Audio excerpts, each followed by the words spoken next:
輾轉反側將愛活埋，要把你印象減退。重提舊人物，我卻開心得大恐懼。年月是流水，我也相識一個成長伴侶。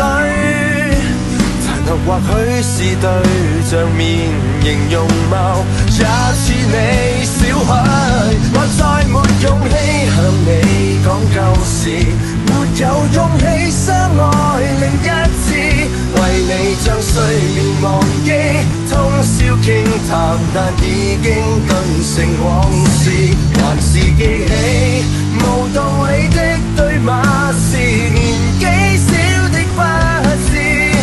今天你能忘記，只得我懷念，多麼諷刺。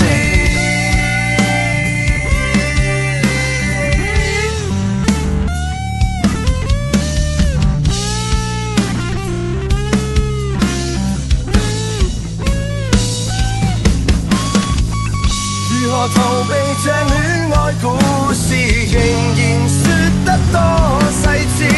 重複的震撼如真未停止，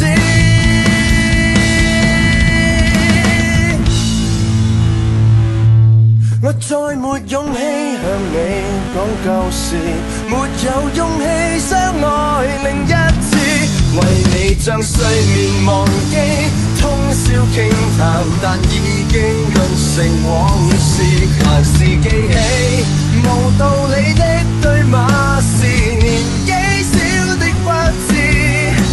今天你回頭看這一個男孩子，我怕面對你說到生活時，後悔過往的幼稚爭議，沒你的動人時節，喧嘩歡騰亦已經並無意義，閒話到此，遺憾到此，結論是回憶總要到此，雖則你難忘記，這戀愛遺物終須棄置。